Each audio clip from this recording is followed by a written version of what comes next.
I think there's so many levels to doing it from a design standpoint. It's like, hey, are we going to go like crazy, like a bathhouse or other ship with it? Or are we just going to kind of bolt on a revenue line and put it out back with a plunge and call it a day? Which both are cool. I mean, the community is going to dictate whether that's appetizing or not.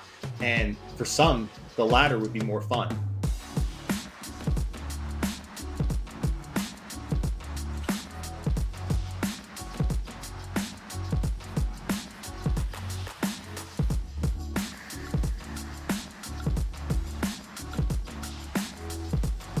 Welcome back to the Fitt Insider Podcast. I'm your host, Joe Veneri.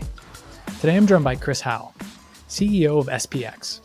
In this episode, we discuss elevated gym design, luxury hospitality, and custom equipment manufacturing. Plus, Chris shares how his firm helps partners integrate recovery, wellness offerings, and social spaces without sacrificing functionality. Let's get into it. The Fitt Insider Podcast is presented by EGYM. EGYM's smart fitness ecosystem is transforming healthcare through exercise. Combining strength equipment with AI-powered software and corporate wellness platform WellPass, it's leading the shift to proactive preventative health. Learn more about EGYM's intelligent workout solutions at egym.com. Hey, Chris, welcome to Fitt Insider. Thanks for joining us. Hey, thanks, Joe. Happy to be here. Yeah, lots to get into. Excited to chat and get your perspective on all the things happening across the kind of fitness and wellness space. But maybe to kick things off, could you introduce yourself and tell us about SPX? Sure. Yeah, my name is Chris Howell. I've been running our company SPX for about almost 10 years now. So we just completed 8 years, and we focus on luxury hospitality groups and high-end multifamily amenities. So think of the hotel gym, the apartment gym, and then during COVID, we started doing a lot more high-end residential. So the home gym. So any of those pain points, we're like trying to solve them. And then over the years, we started tackling some of the wellness components as well. I just got back actually from a trip to Germany, and the hotel gym was terrible. It was like one of those experiences where you just walk in and you're like, all right, well, guess I'm gonna have to make do with like the mixed match dumbbells and like just like a treadmill, which I did. It was cool. But when you talk about, getting into this 8 years, and it sounds like across the spectrum, home gyms to very high end stuff, where does something like that start? Is it just, hey, you do it for yourself, do it for a friend, and then next thing you know, like here you are, or how did it get 8 years in? It's an odd path. And people ask all the time, it's like, how did you get into it? It's like, I kind of just fell into it following some interests. But I went to Hofstra University and I played lacrosse there. And that was like when I was really introduced into like a proper like strength conditioning program. And I was like, okay, wow, this is interesting. And then I ended up working on Wall Street for about 2.5 years. Really wasn't for me. And then I picked up personal training and then like some cold calling, odd jobs.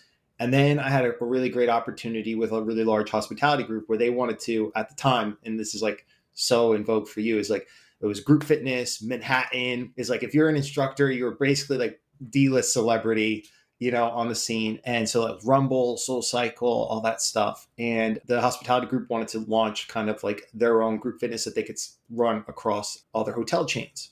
So I kind of started to do that. And then I was getting calls from some of the architects from the hotel group, the hospitality group. And they were like, hey, what's the best treadmill? And I'd go home and I'd create like a PowerPoint of like all the best treadmills and like spend all this time. And I like fell in love with it. And I'd send it to him and he'd be like, Chris, this is great. Do the same for dumbbells. And I'd go back to the same thing. And that's when I was like, whoa, I love fitness. I love product and I really enjoy business. So I was like, how do I kind of like tie all this together? And then that's kind of how I kind of started this agency. And then we started to just do that hospitality group. And I got to work with a ton of great architects and designers. And so then that's where I was exposed to design and the experience and through the perspective of hospitality, which is like, they're not looking to just create like super fancy places. It's about the experience. It's like, hey Joe, how are you doing? Like, can I get you anything? Like that was the level of detail that they were trying to achieve. And then also create some like really awesome experiences for their guests. So that's how I rolled into it, honestly. Yeah, it's cool. I think, a lot of people have that dream maybe, or like thought of like, hey, how do I marry all these interests I have and just have this curiosity and something that I can like go and create a spreadsheet or like a PowerPoint on and be like stoked about it, like to be like actually into it. And then getting to do that. Of course, there's like this hurdle, like you talked about, of like, okay, great. I have all this knowledge and I've got to work on a couple different projects, but like actually turning that into a business. And now maybe like, what does that process entail? You talk about, hey, had a kind of diverse experience and got exposed to a lot of things. And then being able to create like, oh, we can do all this in-house, or hey, I can go straight to a manufacturer, I can get this customized. Like that, I think is a big gap that like a lot of people aren't ever able to like clear. 100%. And I think there was what I saw in the group was this gap between the planning from architect design and execution from the general contractor level. And so there was no bridge. And when you consider the design and architecture and humans in general, well, it's like doing your homework. It's like, if I'm good at math, I'm going to do the math homework first because it's easy. And then you leave science to the end and you're like, oh, I got to do this. It's the same approach that happens in architect design for some of these things, where they're going to do the rooms, they're going to do the lobby, they're going to do all the things that they're really passionate about. And then the gym, it becomes an afterthought. And that's how we get this pain point of hotel gyms. It's like, oh, let's just stuff it in here.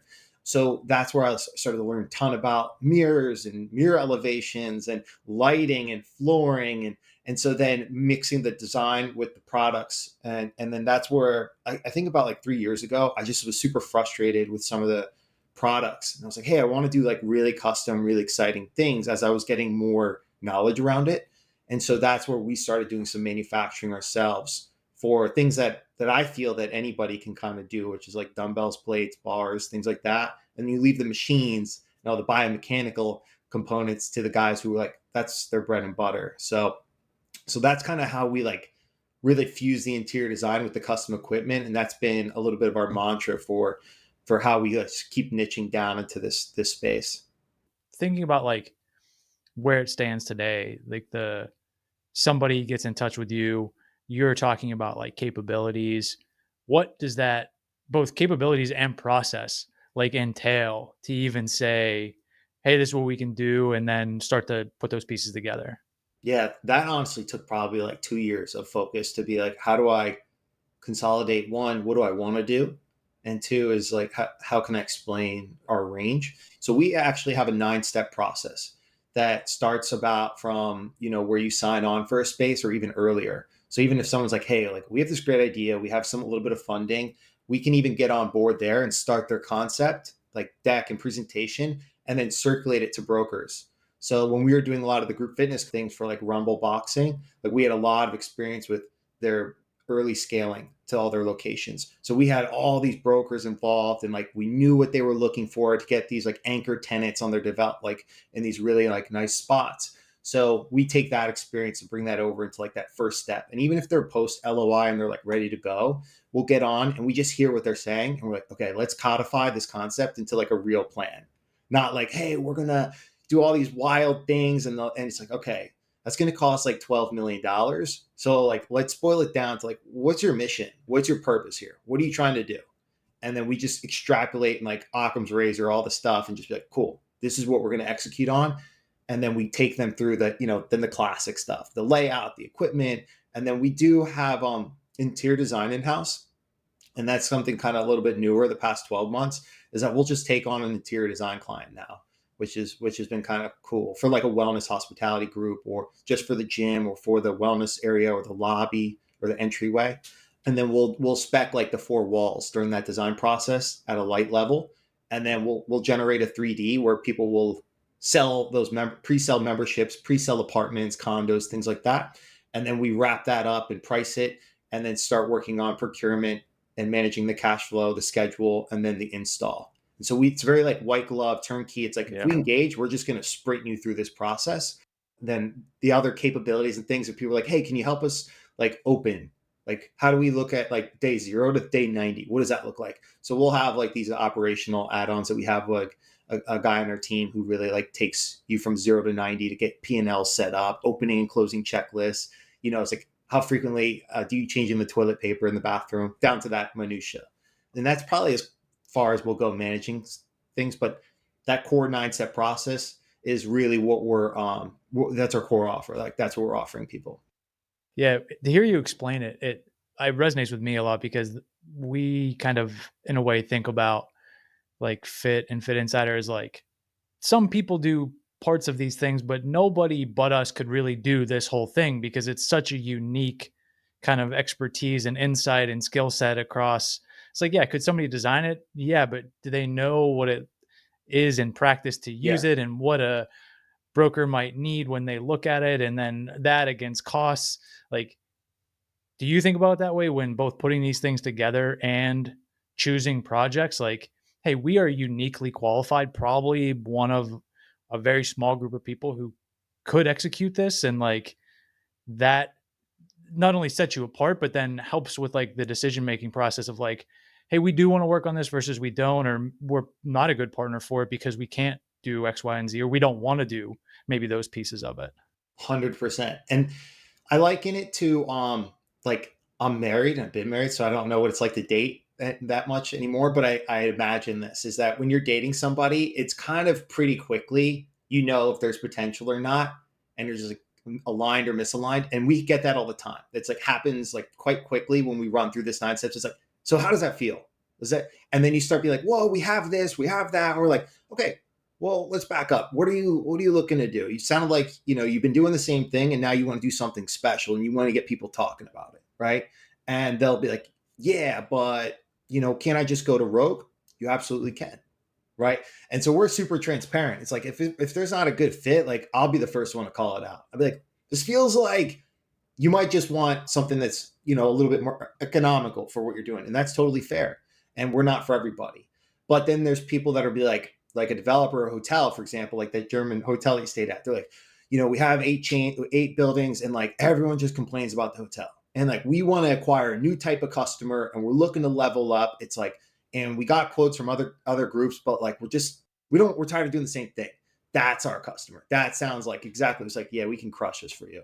So that's how we try to filter that out. And I think it's also worth mentioning is I think a lot of people that do gym design and then they'll be more of like distributors of brands. Right. And I decided like really early on, I didn't want to do that.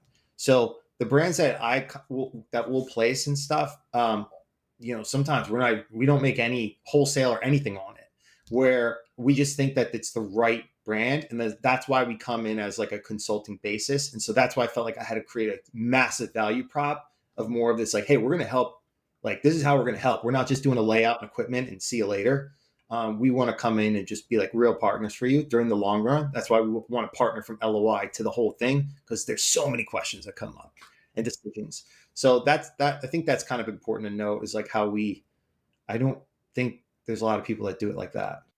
Yeah, it's super smart. And also on the other side of that, the customer side, you pretty quickly can sniff out like, oh, they're just getting a bunch of like margin on on all this equipment that they're selling me, and it's like not the best feeling when that does happen. Yeah, exactly. And so if someone's like, and I think I mean, you and Anthony, you know, like definitely know the space, obviously the equipment side of things. It's like, there's people that are like, these few people do cardio extraordinary. And then they try to sell you a machine. You're like, listen, I just want your cardio. And then you have the opposite. It's like, hey, these like plate loaded machines are amazing. And then they try to plug in something else. And you're like, listen, I'll pay for the premium on this. But I'm not paying the premium on that. So that's when we try to siphon out and filter for our clients. It's like, you could buy this whole wrapped up package, but I think you're overspending in these areas. And so we'll try to find those ways. And then I think the visual and the experience component is like, what are the high touch areas we can reallocate resources and capital to make it like, oh, wow, these dumbbells or this barbell, this rack. It's like, why are we spending money on the gold resistance bands, you know? Now, like if we kind of change gears a little bit and talk about like trends, or I don't want to say just buzzwords, but it's just like the kind of shift across the industry from maybe even when you started where it was like a gym is a gym, fitness is in its own little silo, and you get the fitness equipment, dumbbells, treadmills, to like now where it's like, what is our recovery protocol? What's our holistic programming? What is like all the other things that come along with that? As that's happening, how are you seeing that impact design, the experience, layout, like what people want, and even sometimes how to have that conversation with people? Because if they're not deeply entrenched in it, they just see all this stuff happening. Hey, saunas, meditation, like, how do we put that into whatever the experience is? So like, what types of conversations are you having? How are you approaching, designed to like incorporate all the kind of shifts and evolution in the space? Yeah, I think it's a great question because, and I think it's a real pain point that a lot of people they're expressing to us, and it's getting tougher because I said that like I was saying to our team like the past couple of years, it's like owning a gym is like the new bar business. It's like you're having a beer, you're like, we could do this, and then you do it, and you're like, way harder than I thought. I don't even want to be here anymore. But it's kind of has this like sexy flair to it, and it's kind of attractive. So running a gym is hard enough on its own, and then you're going to bolt on basically a spa on top of it. And then you're going to be like, this is our first time operating a business. To me, it's like, whoa, this is hard. So whenever we're talking to like first time operators and they want to do this and it's a fit, that's where I'm like, wow, I think we're going to add a ton of value here. I think the bundling of the gym and the bathhouse components, it's going to become, it's such a standard now. It's like, hey, that's what everyone's kind of bolting on. And I think there's so many levels to doing it from a design standpoint. It's like, hey, are we going to go like crazy, like a bathhouse or other ship with it? Or are we just going to kind of bolt on a revenue line and put it out back with the plunge and call it a day, which both are cool. I mean, the community is going to dictate whether that's appetizing or not. And for some, the latter would be more fun, for me, sometimes. And then you consider the emerging of like the longevity or biohacking and then you bring in this whole medical component and the compliance and all that. And so we've done like 3 of those and they're hard, like very hard. You need like a specialist to set up a separate entity and everything. So, and then you need the doctor and the medical license, all that stuff. So I think right now it's like, it's way easier to execute on the sauna and the steam and the plunge component, the bathhouse style. And then there's the level of like, are we going to build other treatment rooms for, the robot massage beds or the red light and the hyperbarics? And then there's that level of the longevity and the medical that's like stacked on top of it. And then it's just zooming out. It's like, what are you trying to do? And how much leverage is this providing for your business overall? Or are you just kind of hitting the trend and the buzzwords? So that's why we try to bring it back to like, what are you trying to accomplish here? What's your mission? It's a tough space right now for a first time operator to jump in and be like, I'm going to tackle this. It's like building the airplane in real time, because even if you have like an established brand operator, whatever, and you're more, let's say, in like fitness and you see all this happening, you're like, oh, we have to add this stuff. Like we have to, it's like you said, it's becoming the standard in a way that just like people used to have like a Group X studio or like spin bikes, it's like now you have to have like sauna cold plunge. You have to have like red light. Like, and pretty soon it's getting to, you have to have like IV drips and like some of the medical stuff that Yeah. you were talking about. And so to figure that out, even as like a bolt on after the fact, is like, where do you start? Then you add the layer of, by the way, we want this to be at like the highest end, best, not only experience, but like equipment, product, like everything. And then delivering those protocols from a, like you said, hospitality standpoint. Man, are you juggling a lot of plates and like trying to make that land? Yeah. Talking about building the plane, like, yeah, you're teaching yourselves all this stuff and then you're laying on the hospitality. So if you don't have any like experience within that, it's like you're going to college pretty much and working part-time and starting this business. It's like, it's a lot to tackle for sure. So I couldn't agree more there. But I think the mom and pop shops, like the boutiques that don't get all the love, like those are the people that are like in the trenches that actually have a ton of potential, but they just don't have access to capital or something like that. But those are the ones that have like the tightest community. Those are the ones watching the dollars and cents that actually could be really, really phenomenal operators. So This episode of the Fitt Insider Podcast is brought to you by EGYM. EGYM makes some of the most innovative strength training machines on the market, but that's only one part of their integrated ecosystem. With connected fitness equipment, AI-powered gym software, and a comprehensive corporate wellness offering, it's forging the future of preventative health. Partnering with companies worldwide, EGYM's WellPass program improves employee health by expanding access to premier fitness and health facilities. Upgrading gym floors, EGYM equips every operator with smart equipment and AI tools to create hyper-personalized training plans for every exerciser. Putting it all together, they're transforming healthcare through exercise. Experience the power of EGYM's ecosystem at egym.com. You were talking about like, hey, you can make this more like hands-on at consultancy and like actually guide people through this, not just like set it and then bounce once everything's like there. Maybe you do this, maybe you don't, or I don't know. But just as we're talking about it, like, is there someone that's coming in, or is this even appealing to you? Like with the playbooks to be like, this is what that delivering the actual experience and protocols looks like to be able to support people in that on that beyond like opening to 90 days. Like this is what that I know people when you talk about building like maybe a longevity clinic or recovery studio, like, yeah, they're building that in-house and they're figuring out what that playbook looks like. So whatever the fries taste the same at every location and they start to get what that looks like. But that also seems like a gap in terms of like, what does a 5-star recovery experience look like, or a med spa experience look like, or when you have all these things in one place, like a social wellness club, like what does that look like? Because it is so challenging. No, it's definitely something that people, they ask us about, like, hey, will you manage this place? And like going back to like, what am I interested in? I'm not really interested in the management of these places. I really like the setting up and working with the owners and things like that and getting like bringing it to life. And I found I was really focused on how do I, in that period, focus on setting them up for success for the gaps that the blind spots maybe they'll have. So like one thing that I'll say is like, hey, if you had 100 leads come in tomorrow, how would you close them? And then they'll kind of get a little frazzled. And I'll be like, let's go easier. Someone calls you right now at your new place. What do you say? And I'd be like, hey, I'm Chris. Welcome to, yeah. Okay. So let's start there. How are we picking up the phone? So we have a playbook that takes that pre-opening, but I agree. I think like taking and creating these little playbooks of like that they could look at and be like, cool, here's our sales script. Here's how, how do we get 100 leads? Even backing up there is white space there that I've been thinking about for these playbooks that can let these people, because most people don't need the management. They just need to know what to do. So it's an easy lever. It's like, hey, can I have someone clean my house? But if I bring you the broom and vacuum and the spray, you're like, well, I have 3 hours, so I'll just clean the house. And now you know what to do. So I think you're super smart, and I've only considered the gym component for that.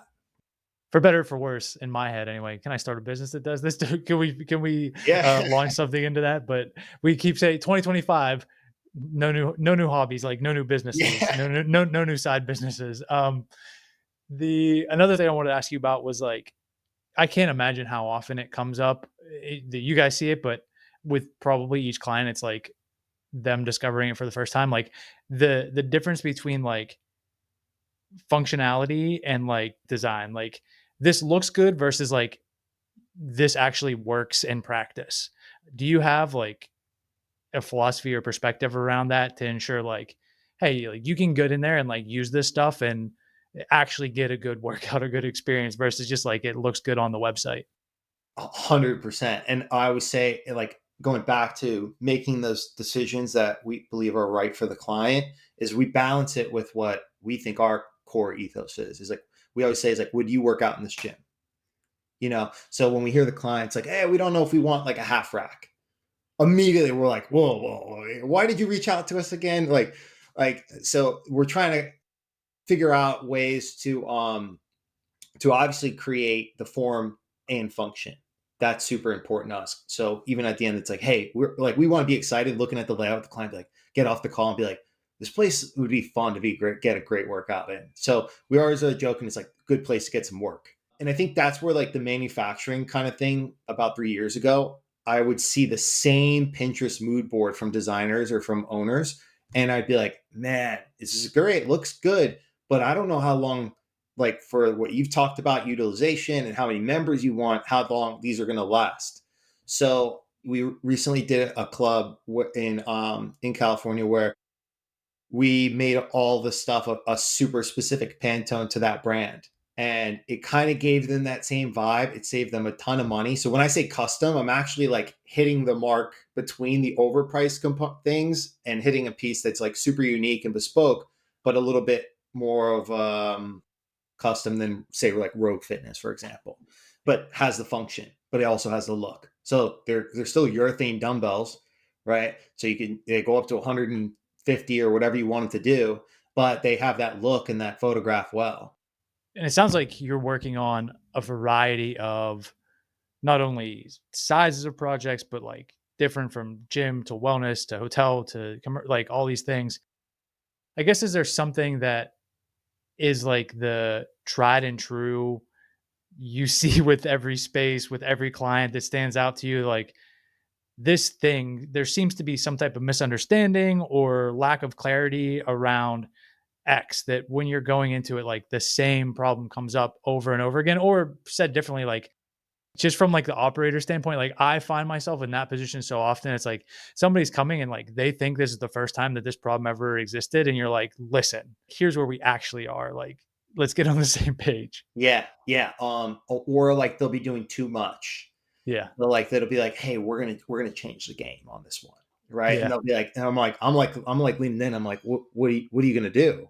And they'll be like, we're gonna do this insane flooring. I've had a client one time that was like, hey, we're gonna change the bench heights. I don't think the bench heights are correct. And I'm like, man, I think they really nailed the bench height. I was like, I don't know if that's the custom tweak that's going to really do it for you. But in all seriousness, usually it's like around infrared saunas that we have a lot of conversations about, and mainly for the saunas stuff, it's the infrared saunas versus dry saunas. And there's nothing wrong with infrared saunas. And like we've had clients that will be like, hey, I just want an infrared sauna. Cool, go for it. But I'm remiss to not mention like the misconstrued kind of marketing that happens with both of them and science, especially when they're like trying to make an argument for, hey, no, the science is behind this. Well, I don't know, man. So we have those conversations, and then we hear it. Like we also do like a ton of scraping on like larger brands of Equinox and Lifetime, and the complaints on there are sauna temperatures and dry sauna accessibility as well. So, and that's a big sample size. So if you can crack that as a boutique or a wellness club or a hotel doing what people are complaining about at these proper gyms that they were going to spend a lot of money on, it's like that's a low hanging fruit. It's like, cool, great, let's just do a good dry sauna, done. Because sometimes it's just like focusing on the fundamentals, like, and then from a design standpoint, when people just start spilling on the canvas and you're like, let's pick 3 colors, let's just start there, you know. Because then you're trying to do too much and it just becomes super complex, or they try to go so custom that they have to come to us to order anything that breaks. And like it's going to break.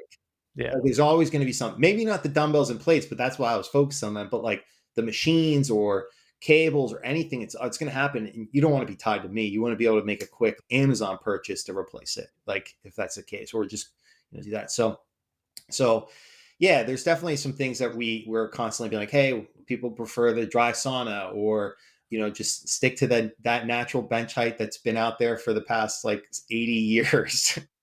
Even hearing you talk about it, it's become so obvious that it's like almost the things that you look at like a really like well done high end premium experience, like someone who's not super familiar with it would be thinking like, oh, they did this crazy innovative this, and they made these changes. And like what you're actually saying is like, no, we nailed the fundamentals, and then we made the smart strategic differentiated choices, elevated this, changed that. Whereas like when it gets right down to it, it's like you can't question any of like the core decisions we made, from like plates to benches to weights to all of that stuff. And it seems counterintuitive. But really it's like simplicity where it matters. And then you get creative with like all this other stuff around it to really transform the experience. The last 5% is what we say. It's like, we're not going to change. We're not going to do 60% different for this person. And like,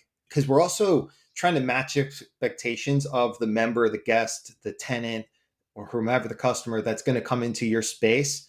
And if it doesn't match your marketing or whatever, it's like going to be disjointed. You're gonna be like, wait, where am I? What's this? Too confusing. So there's got to be like, cool, there's a cardio, there, whatever. But that last 5%, it's like, whoa, I like this place. I've never seen that before.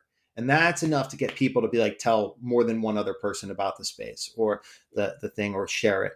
But yeah, we're trying to knock out the fundamentals like better than everybody else. And then that 5%, I think, is like where we're trying to make something happen that's pretty cool or interesting or unique to you or your experience. So with the conversations that you're having, it seems like you would be exposed to potentially like what's coming next, or at least what people are interested in. We talked a lot about like from the fitness stuff, a lot of it's pretty much tried and true, but then recovery came, and then you have the kind of like medical biohacking longevity.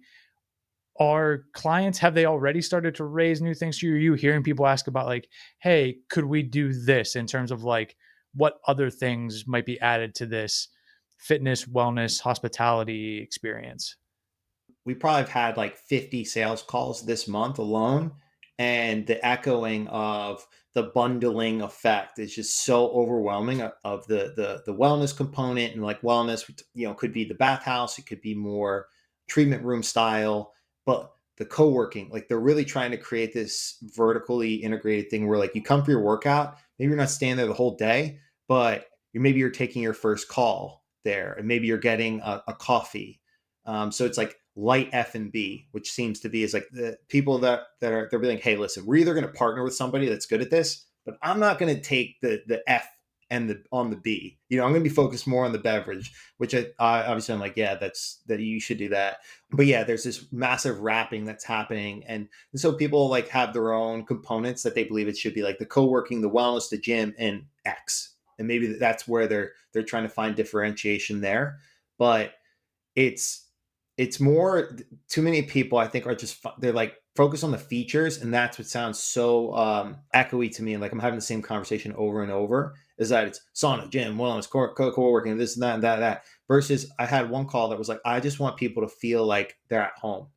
And I was like, whoa, how are you going to do that? And they're like, oh, that's what I'm going to spend time solving. I was like, cool, I love that, that's awesome. And like that, the very few people that are like focus on the prospect or the customer that they're trying to attract, versus being like, this place is awesome, it's going to have blah blah blah. They're like, no, I'm looking for this type of person, and this is what they are doing during the day, and like they'll come in and they have access to this here. That's kind of where I think the shift should be going. But yeah, I think long answer to your question, just I think that co-working space is people are trying to capitalize on to keep people there. But that's where the hospitality, I feel like, is like crossing over, is that hospitality is like elevated to like capture all dollars, brunch, workouts, an event, and then you have like dinner, and then whatever, like resort style. But I think the people that are doing that, they're trying to take that approach, but it's just they need to be able to execute on capturing all those dollars for sure. Or maybe the co-working has office space that they're able to do, or they partner with a developer that wants to be that anchor tenant, and they're selling offices above, and they can partner that way. Um, but yeah, so I think that co-working leg is like something that people are really talking about and trying to execute on for sure. It's like we said this, like, I don't know, it was probably like 2018 or maybe even before that, where it's like our perspective on the like industry and landscape was like wellness is everything, and everything is wellness. So everybody is going to be trying to figure out how to integrate this, whether they back into it, whether they start there, whether they bolt it, like, and now as that just has proven to be true, it's like the lines are so blurred. So it's like, it is hospitality, it is co-working, it Yeah, is like it is all of those things. And so figuring out how to package that and do it in a way that you're doing the foundational stuff right, but you're elevating that 5% and you're making it feel differentiated and you're appealing to these different demographics and subsets. It's like, that's a really cool spot. a good example of that would be the like restaurants, right? Like bolting on mocktails. Like they're still crushing everything, but they're like, hey, let's see how these perform. Let's see how these sell. So that's why I'm like, man, hospitality just like crosses over so well into this like club kind of thing that's happening right now. So I always like, if I was like, hey, if I was gonna do this myself, I'd be like, I want like a design person and I'd want a hospitality operator. Like that would be a really good combo team. And then the other thing too is that for gym and equipment things, I always think it's really interesting where a lot of things are being pulled from automotive industry into gym manufacturing. So if you think of like clear coat steel, like that wasn't invented in a silo with with like Yeah. Rogue and Rep and stuff. So I always think like it's such an interesting proxy to look over and like what other industries are doing, and that gym manufacturing does like a really good job of like pulling things that work within car automotive space and the creative engineers there and bringing it into, you know, how do you get to a really high touch and feel with steel or leathers or stitching. So it's, I think things like that are really cool too. As we wrap up, like, and you think about what's next, whether it's goals or projects you're excited about or growing the team or stuff you have in the pipeline, like, what are you thinking about, focused on maybe, or what should we look out for from SPX? Yeah, I just trying to stay what has worked for me. And if anything, I would just niche down further if I could figure it out. But yeah, we really focus on that luxury like hospitality. So like this wellness hospitality that's spurring up is really exciting for us. Would love to do a hotel in Vegas. Like those are the ones that like the gyms that are like really important and things like that. But in general, yeah, we're just kind of grinding and trying to stay ahead of the curve and expand on that 5% and try to find different ways to serve our clients. And we just love when people just like freak out about a place. Like that just gets me going. So yeah, so I guess it's been working so far. Yeah, it's obvious. It comes across when talking to you that it's like, I'd have to imagine a large part of your success to date is like you just nerd out on this stuff. And that's what I was saying is like about the fit stuff is oftentimes people are like, how'd you get into it? And how are you guys doing this? Like, I would be doing this anyway. I'm just very fortunate that like we figured out a way to like build a business around it. So I get paid Yeah. to do it versus just like me spending all my time doing it. Yeah. So it's cool. It's definitely one of those things where if it's like if I wasn't getting paid to do it, like I would probably be doing this like as a side hustle anyway, or like be interested in it. And I liken it to like a kitchen designer for your home. It's like those people just focus on making awesome kitchen experiences. They're not really concerned with the rest of the house. And so that's how we try to like plug in as well. It's just like, man, you want to talk knives? I'll show you some knives. You want to talk stovetops? You want to talk about efficiency, or are you talking about experience? Like, so that's where like we're like, listen, if you want to do an awesome gym or component like that, like, yeah, it's like this is all I'm thinking about all the time. So yeah, I agree. It's just I'm just nerding out on it. So for anybody listening that also wants to nerd out on it, where would you point them? Website, social, or anything else you'd tell them to check out? Yeah, spxfit.com has all of our work and how you can contact us. And then my Instagram or the company Instagram. So mine is Chris Howell 16 or SPX Gym Design. And then I've been just hammering LinkedIn for like free guides and showcasing clients and stuff like that. So you can find me there, Chris Howell. So For sure. More content. We'll get everything linked up. Definitely encourage people to check you out, follow along, and appreciate you spending some time with us today. It was awesome. yeah, man, I really enjoyed it. Thanks for having me. Thanks for listening to today's episode.